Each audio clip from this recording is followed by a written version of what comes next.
Hi, this is Spoken Word Poetry at ang title po nito ay Hosea. And it goes like this.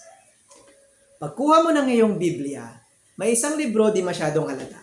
Kapag binuksan mo sa may bandang gitna, may isang propeta, ang pangalan Hosea. Kapitulo 1, versikulo 2, isang matinding utos ng Diyos. Hosea, mag-asawa ka ng prostitute. Hindi siya masyadong cute at ang pagdadaanan mo ay medyo nakakatakyut.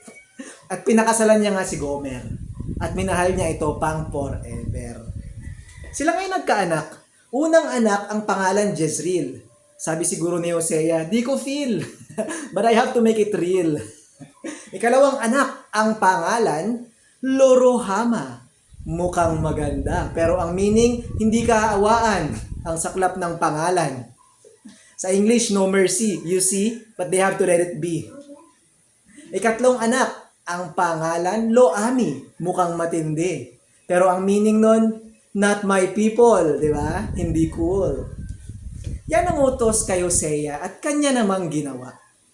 Ito na nga, Kapitulo 2, versikulo 5, ang asawa ni Hosea kung kani-kanino sumasama. Dumidikit, naikabit, sa mayaman kumakapit. Alam mo ba kung bakit? Kasi pinapakain siya ng buffet. At binibigyan siya ng flowers bouquet. Pinatira sa malaking house at binibilhan ng magandang blouse. Ang di alam ni Gomer, yung kalaguyo niya, niloloko lang siya. Scammer kumbaga. Dahil lahat ng binibigay sa kanya, di niya alam saan nagmula. Hindi na nakakabigla kay Hosea, siya na nga. Kahit pinagtaksilan siya, pinahal pa din niya. Kahit nasa kandungan ng iba, si Hosea pa din ang nag-alaga. Ganyan ginamit ni Lord si Hosea para ipakita ang pagmamahal niya, lalo na sa mga Israelita. Kapitulo 4, versikulo 2. Ang mga Israelita, puro patayan, kasinungalingan, kataksilan. Versikulo 11, pagsisilbi sa Diyos-Diyosan. Galit si Lord dyan.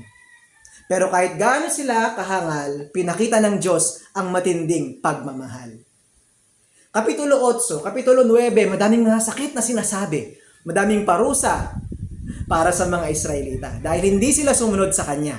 Parang ikaw, nung nagpasaway ka, di ba? Nahirapan ka, tapos sabi mo, Lord, bakit ako pa? At ang nangyari sa asawa ni Hosea, pinarusahan siya at nahirapan ng malala. At ang ending, wala na akong balita. Ito naman ang sinabi sa mga Israelita. Pag nagbalik loob sila, Kapitulo 14, versikulo 4, mababasa ang magandang pangako. Sabi ng Diyos, mamahalin ko sila ng buong puso, kahit nagkasala sila ng husto. Parang tayo, madalas nagkakasala, nagwawalang bahala at di pinapansin ang kanyang salita. Wala man tayong Diyos-Diyosan o rebulto, pero sa gadgets at trabaho, inuubos mo ang oras mo. Di ba? Nakatutok ka ng husto, imbis na basahin mo ang libro.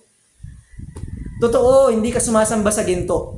Pero nung hiniram ng kapatid mo yung sapatos, damit at paborito mong relo, hindi ba? Nag-away kayo?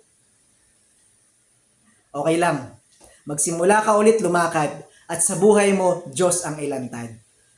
Pag nagsisi tayo, handa siyang magpatawad dahil pagmamahal niya ay walang katulad. Thank you for watching. If you like my spoken word poetry, please share, like, and subscribe for more videos. Thank you. God bless you.